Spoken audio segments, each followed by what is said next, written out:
wow, you prepared Yes, of so course. much for I came today. home to wear the hard work and effort that this crown came. So Oh my gosh, that crowd looks so unique. It's my first time to see. yes, and it's very Canada. So obviously the big red maple leaf, but it's actually really cool. Each of these little leaves represents one of our provinces and territories. And then the three little gems here actually represent the three Indigenous communities that we have here in Canada. So it's actually beautifully representative of Canada, other than just being the big red maple leaf. So very, very cool. Oh my God, what a unique design. What a unique Yeah. design your crown has. Like, it's my first time to see a crown like that. Usually it's Yes. all pearls, crystals, stones, rhinestones, but wow, it Yeah. really. Very uniquely Canada. I wonder how much is it valued over there. It's so. I don't know. So, guys, wait, I haven't introduced her yet. Sorry, because I was so blown away by No, her you're crown. good. I feel so special that you even wore your crown for your simple interview with me tonight or over morning over there in Canada. Thank you so much for me taking the time and effort in gracing this interview.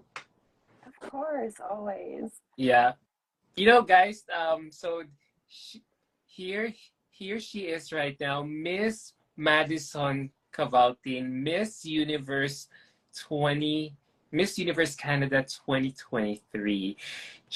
We all know her as the representative of Canada to Miss International last year, and where I got to attend the pageant. And yeah, congratulations. And when you signed up for Miss Universe Canada this year, all eyes were on you because yeah, I think that's what sets you up. That's what set you apart because of your, of your status as a pageant veteran. So how do you feel right now? Has it sunk it yet that you're now Miss Universe Canada 2 weeks after you got crowned? Oh my goodness, it has been crazy. It's been what a whirlwind, but I am so excited. It finally has kind of settled in that I'm officially Miss Universe Canada. I have to stop telling myself that I'm going to Miss Universe Canada. I have to start saying I'm going to Miss Universe, so that I'm trying to get set in my head. But it's crazy. It's so exciting, and the amount of support that I've gotten from here in Canada and abroad has been just insane. It's been I can't wait. It's so amazing. What sort of messages have you been getting from your public since you won Miss Universe Canada? Honestly, it's been nothing but positive and very inspirational, and everyone's just so excited for me and my journey. Amelia did incredible last year at Miss Universe. So I feel like that's kind of set the stage for people to pay attention a little bit more to Canada this year. So I'm really excited to showcase that Canada does have very strong pageant girls that are doing incredible things in their community and globally at large. So I'm really excited to showcase how beautiful and wonderful Canada is. So Yeah. I'm curious to ask, are you kind of pressured to do well in Miss Universe very, very soon, considering that your predecessor made it to top 16? And Canada relatively doing well in Miss Universe in 6 years. It has placed 4 times in the past 6 editions. yeah. Yeah, honestly, I feel like I had more pressure going back to Miss Universe Canada than I did going to Miss Universe now. Going back to Miss Universe Canada, I was the first runner up last year. I went to Miss International. I placed at Miss International. I had been at an all time high. So going back to Miss Universe Canada was way more intimidating because it was like, I have one spot to do better than I did last year. That's it. I have to win. Otherwise, I haven't done better. So now that I've succeeded in that goal, going to Miss Universe, I'm just so excited because I know that I'm so ready. I was really setting myself in the mental space that I was prepping for Miss Universe. I wasn't just prepping for Miss Universe Canada. I was ready for if Miss Universe was tomorrow, I was ready for it. So, and I feel that way still. I'm continuing to prep and continuing to work hard for this goal and dream, but I feel more ready than ever. And I don't think I would have been this strong going to Miss Universe had I gone last year, winning Miss Universe Canada last year. I'm a big believer that everything happens for a reason, and I needed to go to Miss International, and I needed to go through this process again to really understand why I wanted it and why I'm deserving of it. Wow, what a mindset that you have. Wow. I like what the line that struck me there. I was competing like I was already competing for Miss Universe and not just Miss Universe Canada. Wow. Wait, I have a question. Since how did you know this was the right time? You could have waited it out, probably took a full rest this year and probably opted to rejoin next year. How did you know this year was the perfect year for you to stage your pageant comeback? I feel like coming out of Miss International, I had such a strong pageant community behind me, and they really incentivized me to really look at going back again. I'm at an all-time high in my pageant career. I just placed internationally, and it was like, you know what? I've been putting in so much hard work over the last 2 years and prep for this title. I might as well just keep going. Like, I might as well just keep grinding, keep my head down and push for that goal. And I'm really grateful that I did come back this year because, it's just been really like 2-3 years of continuous prep. And I feel like had I waited any longer, I might have gotten a little bit tired. I might not have had as much drive or will to keep up with all the energy that you need to compete in pageantry and all the hard work and effort that goes into it. So I knew that it was my time to just come back harder than ever and hope that it was my destiny for this to be So in short, my journey. It was Miss Universe or nothing. Yeah, well, You, the first, the first, competing last year, I was competing at Miss Universe Canada, and the first runner-up last year went to Miss International. So Miss International kind of fell into my hands, and I ran with it, of course, and did phenomenally for Canada. But at the end of the day, the goal was always Universe. Universe was always the big dream. When I did my first pageant at 17, it was Miss Universe was the goal. Like, that was what I wanted. Like, the year that I got into pageantry, it was, I think, the year that Pia ended up winning Miss Universe. So like from then it was like, wow, that is my goal. That is my dream, to be an inspiration like that. that's nice. So should we say that Pia is your all-time favorite Miss Universe title holder, or at least in recent years? She's definitely one of my top favorites for sure. There's been some phenomenal Miss Universe winners and other like Grand Slam pageant title holders over the last couple of years that have been incredible, but Pia definitely has a soft spot in my heart because she was that first winner and all the chaos that went around with her. She was so graceful and eloquent with her win and title that she definitely has a super soft spot in my heart. That's great. I really can feel your enthusiasm, your excitement leading up going to Miss Universe in El Salvador. So I wonder, what lesson, since you joined an international, since having that international pageant experience, what lesson did you learn from your previews from there that you applied in MUC or is now applying on your way to Miss Universe in El Salvador? Yeah, I mean, I feel like going to Miss International, it really taught me that who I am on the inside is the most important.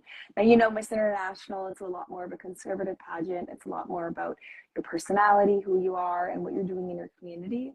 And it reminded me that my value doesn't come from the glitz and glam of the bikini and the extravagant gowns, super sexy. Like, my value is definitely my heart, my soul, and who I am and how I'm contributing back to my community.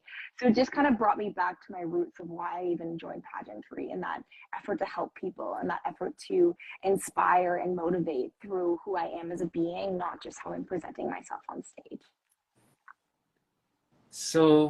So yeah, I get it. Yeah, I get it from girls like you. Yeah, I get it now, especially when you talk about your advocacies. It doesn't, there are girls like you who are really passionate about implementing their advocacies instead of just doing some lip service about it. Just in order to, in order to comply with one of the requirements of competing in a pageant like Miss Universe?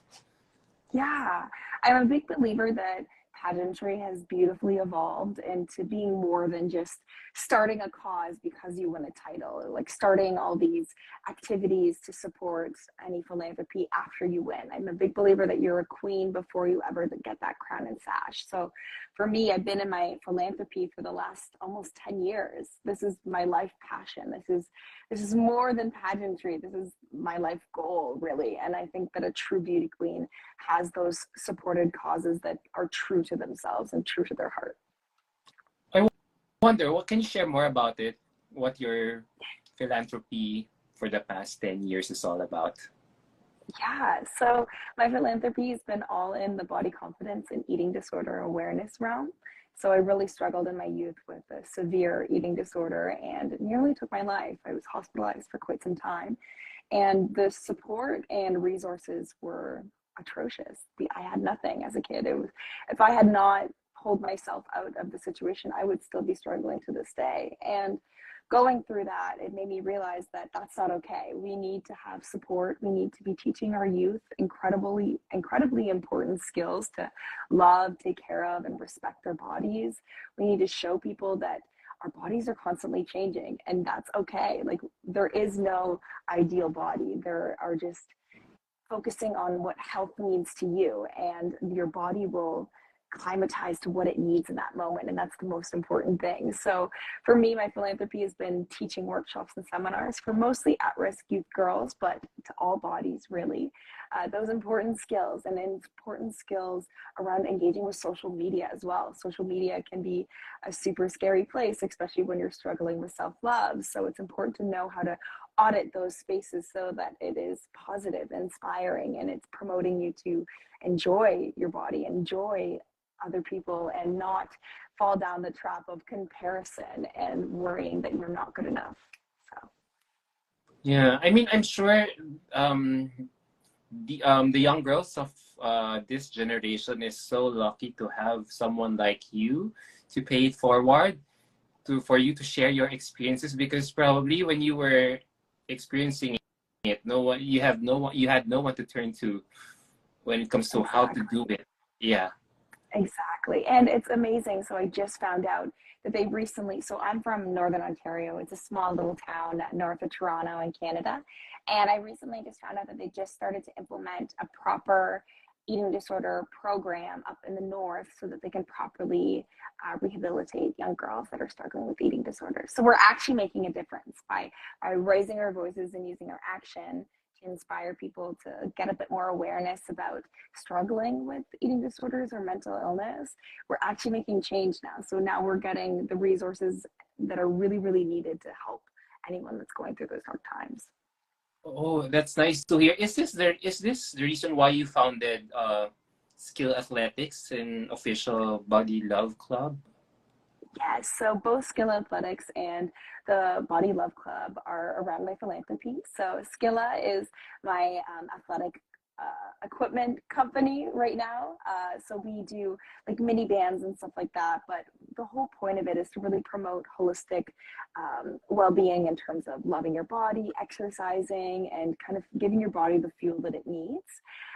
We are in the development process of launching a very size inclusive clothing wear line in the athletic wear realm. So I'm very excited for once that comes out. I want it to be perfect. So that's why it's been a little while of development in that, but it's super soon and I'm very excited about that. And then the Body Love Club is the community that I've created to kind of expand my workshops and seminars into the online world.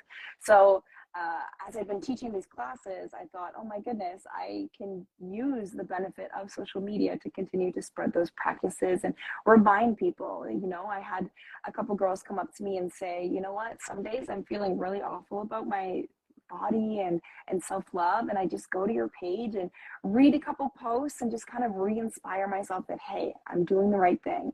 My body is doing exactly what it needs to keep me alive, and I need to respect and love it for all it is, and that's incredible. So just kind of trying to create a community to really continue to inspire and to continue to remind people that your body is the least important thing about you, the least interesting thing about you. It's your mind, it's your heart, it's your soul, it's your passion. Like that is where the true beauty of someone comes out. You know, looking at you, listening to your story right now, it's hard to imagine that you went through a difficult time with with an eating disorder. I mean, let's face it, you know, girls like you could have probably gone wayward. Especially, it's hard to cure that problem, and it involves, or it takes a lot of years for you to be able to, you know, to find a cure for yourself, or really seek solutions, or in terms of bettering yourself. So how did you find that confidence or empowerment in you to really go the distance in healing yourself to become the person that you are today, and especially now that you are helping a lot of young girls in your community today? Yeah. Honestly, I think it was when I went through my very first pageant that I really kind of sat back, reflected why I was struggling, what the root of my cause was, and how I could continue to empower myself and learn to love myself. So, when I did my very first pageant at 17, my platform was all about just eating disorder awareness. I was still heavily struggling at the time. But through those struggles and promoting my cause, I was like, wow, like if I want to promote this and I really want to showcase my struggles, I really need to work on healing myself. Like I need to put myself as a priority and really focus in on why it's important for people to be aware of these struggles and how myself I can get through this. So going through pageantry, it just taught me to be confident in who I am and that my body really doesn't matter.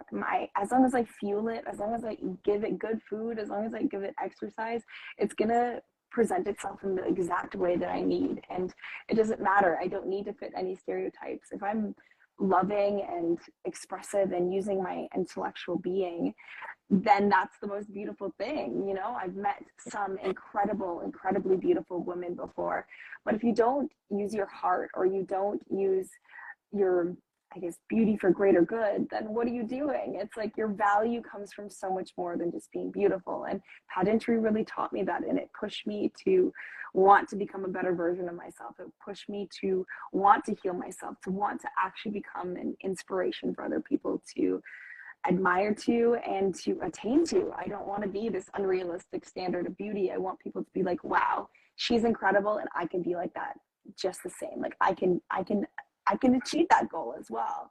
So The way you put it, it feels like beauty pageants are such an empowering venue for girls like you to overcome whatever insecurities, obstacles that are stacked against them. And let's face it, and I really find it refreshing because let's face it, when you know, especially now, you know, especially in Western countries like Canada, you know, pageants are being looked down because yes. it's archaic. It promotes superficiality. If we are to be specific about it, about perfect body proportions, and if you relate that to your advocacy, to what you're advocating for, you know, all the more that people will really not take pageantry seriously. But when I hear someone like you talk about how it has, you know, changed her life for the better, how, you know, looking at the flip side of the other coin, I'm just amazed at how, you know, people like you have used it for as a tool or an aid to 100%. life's problems. You know, I wish, you know, you could really have a dialogue with critics, or you know, to be specific, feminists who really, you know, who really Yeah. think that pageants are just a continuing involvement of objectification of women. Hello, hello. Oh, Did you lose me? Or yeah, yeah. You froze. You froze. Hello. Yeah, sorry. Okay. I could. It's it's choppy. Am I back now? Are I we? couldn't get you loud and clear. No worries. Am I Hello? better now, or is it still? Yeah, it's work. I can hear you a bit audible now. Okay. Sorry, I don't know why the connection went down. Um, Yeah.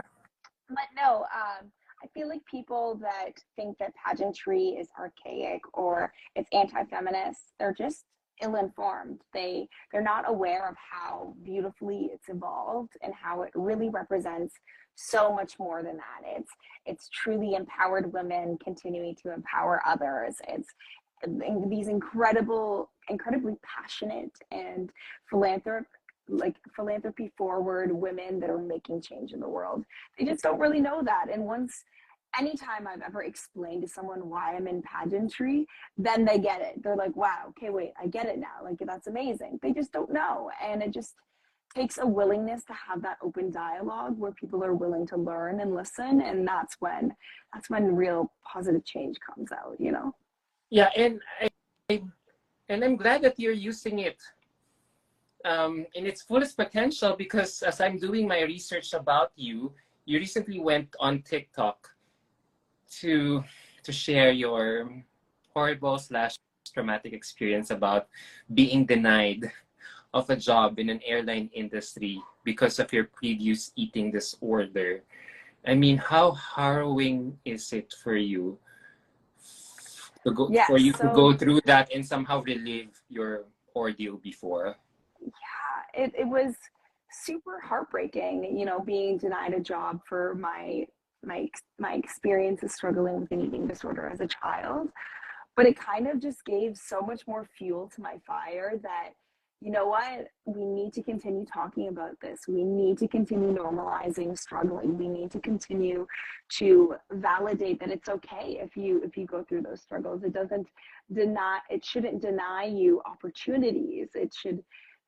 Companies should be empowering people that are struggling. We shouldn't be stopping them right at the door anymore. And it just, yeah, gave so much more fuel to my fire that we cannot allow people to discriminate against people that struggle like that anymore. We live in a day and age where we need to be empowering people. We need to be helping people. How can we better serve them while they struggle? We can't just, yeah, we have to be forward thinking when it comes to those struggles because everyone struggles. It's just condoning people lying and people not being truthful about their struggles. We shouldn't be like forcing that on anyone. Wait, sorry. Educate me on this. Enlighten me about this because this is my first time to hear such a case because I've never experienced an eating disorder before. So even if you're cured now, even if you procure a medical certificate to your future boss, or let's say even if you attach a medical certificate on your job application that says you're completely healed of your previous medical condition, or in your case, an eating disorder, it is still not enough for them to. Apparently, so the job that I was applying to was a job in the UAE. So their laws and regulations may be a little bit different than what is experienced globally, or at least here in Canada. But yeah, even with having medical clearance that I am fully healed and well and ready, it just wasn't enough, unfortunately. And yeah, again, it makes me want to work so much harder to really normalize the Yeah. conversation, that because me struggling with an eating disorder has nothing to do with my ability to complete that job. So why should I be discriminated against for that struggle that I went through? So Even if, let's say, you submit a document that says you're in the good pink of your health, certified by a doctor, it still wouldn't be enough. I mean, how is that a stigma prevailing in the society? I Like, guess so. Yeah, it's just super heartbreaking because I, I knew that I would have been fantastic in that position, and it's just heartbreaking that would even be a consideration to not allow me to get the job. It just like it so baffled me. I never experienced anything like that, let alone someone asking a question about that in an onboarding process. Like that information really serves no justice to you other than providing like assigning those stigmas against me to the company. That's crazy. It's crazy to So, me. so wait, so what are you doing right now? So are you going to act upon it, or are you just taking everything sitting down? Honestly, at first I was super upset about it because I was excited about the idea of moving to Dubai. I was excited about kind of making a bit of a spontaneous career change. But after going through the situation, I never want to work for a company that will discriminate like that. I never want to work for a company that will make me feel less than because of my struggles. My struggles are actually what empower me. My struggles are what I've healed and learned so much about myself and how I can help people. So why would I ever want to work for someone that makes me feel less than because I went through those struggles? I will, yeah, absolutely not. No. Hmm. So you know what? Having gone through that, I'm so sorry to hear that. How do you think we can educate people about eating disorders, or Yeah, at least absolutely. with a negative stereotype surrounding it? Yeah, I think just like positive communication and conversation is so important when it comes to the world of mental illness and struggling. I think we just need to continue to have those conversations and normalize the fact that we all struggle, and we're in a day and age where we're honest about those struggles. We don't hide it inside anymore. We need to be able to openly talk and express about it, because that's where healing comes, is when we're able to talk about it and work through those feelings and understand why we're struggling. So I feel like it's so important for us to continue those conversations, continue to empower our youth with skills and tools to be able to deal with maybe low confidence, low body self-esteem, and teach them, hey, like if you're feeling this way, maybe go for a walk, maybe write down your feelings and understand why you're feeling that way. It's important to give those really crucial skills at a young age so that our generations can, like, they can grow up a lot more confident and self-aware. It's so important to develop those skills to really create a next generation of empowered bodies, really. Well, you know what?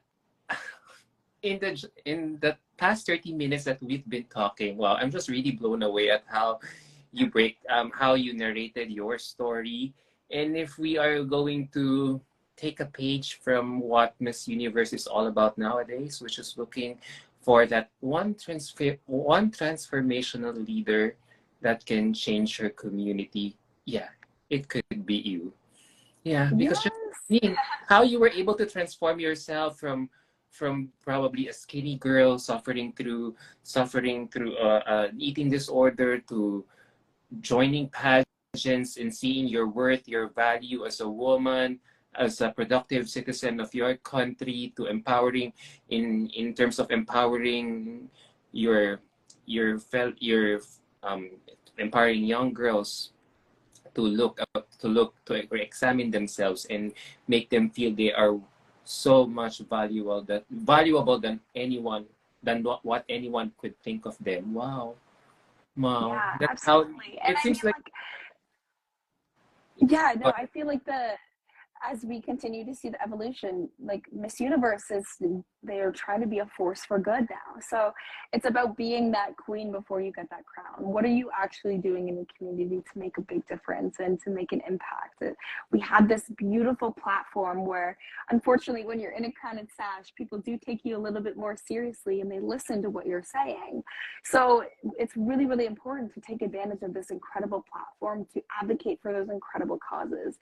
There's a lot of darkness in this world. So if we can shine a little bit of light and inspire people and promote through our action to make meaningful change, then we're gonna make this world an incredible place for everybody in it. And those are really, really important things that we should be working towards.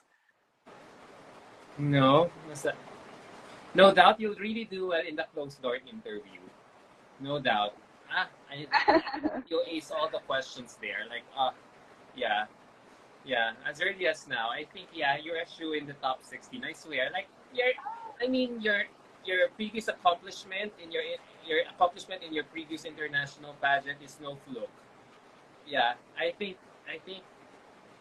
I think you'll do well in the upcoming competition. Aw, So I wonder, thanks. how are you preparing for the upcoming competition? Like, for sure Yeah. you've been there through it all. So, is there anything? Is there at this point in time, given how we look at you right now, is there anything to? Is there still a need to improve on something? Yeah, 2 months. there's always improvement that can be done.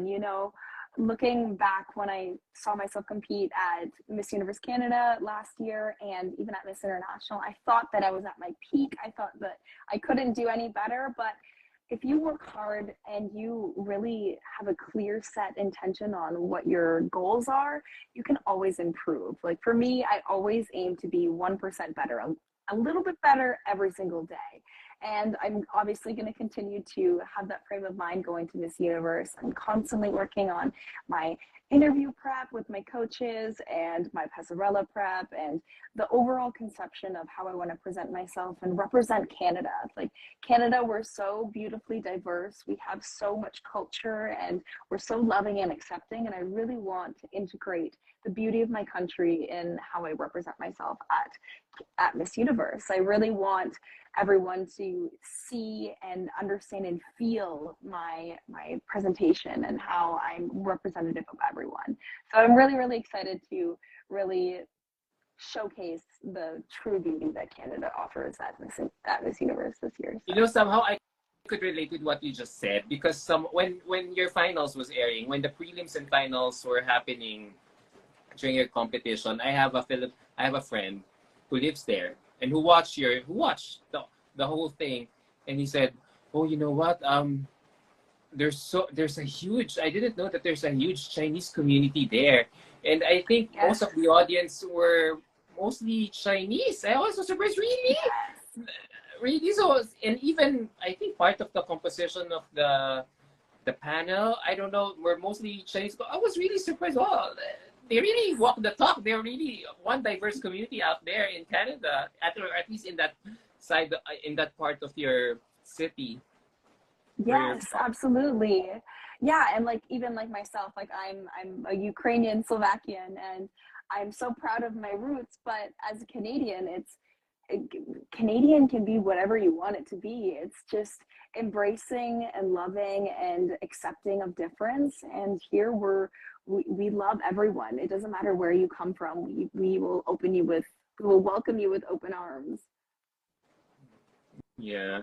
You know, do you think you're being, I'm curious to ask, do you think you're being, your previous accomplishment or you're being a pageant veteran is an advantage going to Miss Universe? Because you know why I asked this question? Because so many of you girls from other pageants are crossing over successfully to Miss Universe this year. So, like, we feel like, wow, this is gonna be like a one all-star show for Yes, pageant no, veterans. absolutely. I mean, like, at the end of the day, every pageant that I've done is just more experience and more lessons learned going into Miss Universe now. I learned so much about myself going to Miss International. And, like, I feel like at the end of the day, Miss Universe is it's the top. It's for me at least, it's the biggest pageant. So for me, even though I went to Miss International and I did very well there, I knew deep down that my goal had always been Universe. And I feel like a lot of other girls can relate to that. We go to these other incredible pageants, but at the end of the day, like deep down in our heart, that goal is Miss Universe. Miss Universe is the one. It's the big grand slam. It's the one that everyone looks up to, and it's the one that's probably most notorious, especially here in the west side of the world. That's the big one. So I feel like a lot of us girls are like finally like getting that opportunity now to go to Miss Universe and showcase for our country. So it's going to be an incredible year, though. The caliber of women this year is phenomenal, phenomenal. It will definitely be a slugfest when you all get Yeah. there. El Salvador, I'm telling you, as early as I will really be a slugfest. But you know what? I really believe in everything that you've been saying because, just by analyzing now, just by analyzing at how you have fared in your pageant career, I mean, of course, you said your goal was Miss Universe, and then and then you got assigned in Miss International last year, but you still did well, considering that those two pageant systems have two different set of criteria in Very. terms of what you're looking for in a winner. But for you to successfully adapt to what they're Yes. looking for by placing top 8 last year says how versatile and hardworking 100%. you 100%. are. Absolutely. Like, It definitely took me a you minute, really though, for understand your sure. assignment, your mission. Yes, no, definitely. It definitely took quite a bit of time though, post Miss Universe Canada, to reframe my mind into, okay, international, it's a whole different ballpark. They look for not sexy, they want conservative, they want well spoken, they want poise. So I just kind of tapped into that more elegant and beautifully confident version of myself from that inside, and just radiating that elegance and poiseness that international really goes for. So I just tapped into another side of my personality, and then coming back to Miss Universe, it was like, okay, we're bringing out the sexy, we're bringing out the glam, we're still putting philanthropy and my humanitarian efforts at the forefront, but now we get to be a little bit more Maddie, which is kind of exciting. Yeah, it was a good training ground for you now that I think about it. Yeah. Yes. So, you know what? As much as Well-rounded, I, makes you more well-rounded. yeah, yeah, and your versatility as a contestant. Yes, Like, wow, you exactly. really adapt well. And it also teaches us about your character. Like, I don't know if I should already label you as a pageant unicorn. I mean, wow, you can shift, you can, you can adjust, you can shift to the stand of different standards of pageantry. Like, wow, yeah. And Yes, yeah, and absolutely. yeah, and what international and universe is looking is I feel like from two different opposite sides of the spectrum. Mm-hmm. So for you to be able to do it and successfully do it in another, wow, I'm just Yes. really amazed. So there's no doubt that you will certainly do well in the upcoming competition. So as much as I want to talk to you longer, I couldn't anymore because we've been talking for almost 1 hour already. But for my last question, so this is the last question, that the famous last question that we all ask our candidates. Going to Miss Universe, why should you be the next Miss Universe? I think it should be the next Miss Universe, because I'm that living example of a force for good. I'm taking advantage of the platform that pageantry offers, and I'm using not only my voice and using inspirational tactics, but I'm using my action to inspire change. I'm in the grounds. I'm in the ground doing what it takes to help inspire people to love their bodies and truly creating a next generation of empowered leaders. I'm using every capacity of my being, and I have been doing so for the last 10 years. It's not just in light of pageantry that I started my journey in inspiring and helping people. This is my lifelong journey, and I do believe that I'm a true queen before I've ever gotten that crown, and I think that I would be an undeniably incredible Miss Universe with that. With or without the crown, you are truly a queen, an inspiring figure Exactly. worth emulating. So on that note, Yeah. thank you so much for allowing me to interview you. I feel like I have to interview you girls as early as now, because until you get Yes. this year by next month, leading up to your competition in November. So Exactly. I really thank you so much for allowing me to Yes. interview you. No Thank you for words. having me. Fingers crossed. I hope to get to see you again in person. Yes. Um, yeah, so, but for now, virtual hugs and kisses all the way from my Yes. office here in Manila, Philippines. Take Yes. care. Amazing. Yes. Bye. Take care. Bye. Yeah, you too.